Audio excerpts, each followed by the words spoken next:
এটা হচ্ছে আগের হ্যান্ডেল আর এটা দেখো এটা হচ্ছে নতুন হ্যান্ডেল লাগালাম। বড় হ্যান্ডেল বার লাগানোর পর আগের হ্যান্ডেল বারটা দেখতে পাচ্ছ কতটা ছোট ছিল। এখন সাইকেল চালায় অনেকটা ভালো লাগতেছে। হুইল দিতে অবশ্যই ভালো হবে। আজকে আমার সাইকেলের মধ্যে নতুন হ্যান্ডেল বার লাগাতে চলেছি।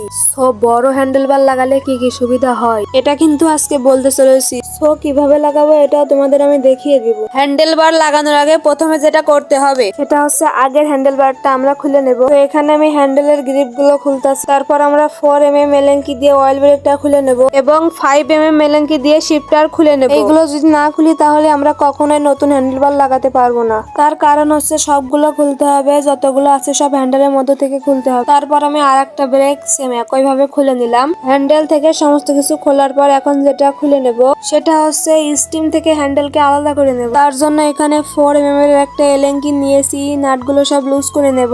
সো দেখতে পাচ্ছ এখানে সমস্ত নাটগুলো লুজ করা হয়ে গেছে। এখন এখানে কিন্তু আমি নতুন হ্যান্ডেলবার লাগাতে। সো এখন আমি এটাকে বের করে নেব। তো দেখো সুন্দরভাবে আমাদের হ্যান্ডেলটা বের হয়ে গেছে। এখানে হ্যান্ডেলবার লাগানোর আগে তোমাদের কয়েকটা জিনিস মানতে হবে, না মানলে হ্যান্ডেলবারটা লাগানো যাবে না। সো তারপর আমি যা করব আমাদের নতুন হ্যান্ডেলবারটা আমি লাগাতে চলেছি। তো দেখতেই পারছো এখানে আমরা এইভাবে ঢুকিয়ে দিব। তার আগে এখানে কিন্তু আমার ডান দিকে যে শিফটারটা আছে সেটা আগে লাগিয়ে নিব। তার কারণ হচ্ছে পরে যদি আমি লাগাই তাহলে অনেক সমস্যা হবে, কারণ এখানে বড় হ্যান্ডেলবারের জন্য আমি শিফটারটা লাগাতে পারবো না। সো তোমরা এই জিনিসটা অবশ্যই কিন্তু মাথায় রাখবে যে আগে তোমাদেরকে শিফটার গুলো লাগিয়ে নিতে হবে।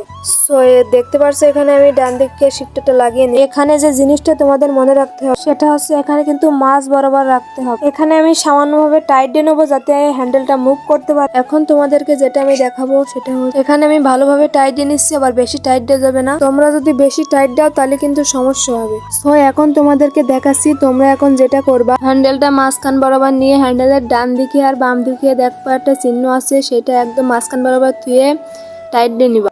এখন আমি 4mm এর একটা এলেঙ্কি নিয়ে টাইট দিয়ে নিব এবং এখানে অবশ্যই ভালোভাবে টাইট দিতে হবে। যদি কম করে টাইট দিই তাহলে সমস্যা হবে। তো এখন দেখতে পারছো এটা হলো আমার আগের হ্যান্ডেল আর এটা হলো নিউ হ্যান্ডেল। এটা কত বড় ডিফারেন্স তোমরা দেখতে পারছো। আগেরটা কিন্তু অনেকটাই ছোট তোমরা দেখতে পারছো। আগেরটা হলো 720mm আর নতুনটা হলো 780mm। এরপর আমরা আমাদের ব্রেক গুলো পজিশন অনুযায়ী লাগিয়ে নিব। সেই জন্য আমাদের 4mm একটা এলেঙ্কি নিয়ে আমরা আমাদের ব্রেকটা টাইট দিয়ে নিব। তো আমাদের পিছনে ব্রেক লাগানো কমপ্লিট। তো এখন আমরা সামনের ব্রেক সেম ভাবে লাগিয়ে নিব। এরপরে সর্বশেষ আমরা যেটা করব আমাদের গ্রিপ গুলো লাগিয়ে নেব। গ্রিপটা যদি স্মুথ না হয় তোমরা তাহলে একটু অয়েল ব্যবহার করতে পারো, তাহলে স্মুথ হয়ে যাবে, গ্রিপটা একদম ভালোভাবে ঢুকে যাবে। তো এখন অনেকটাই ভালো দেখা যাচ্ছে নতুন হ্যান্ডেলবার লাগানোর পরে।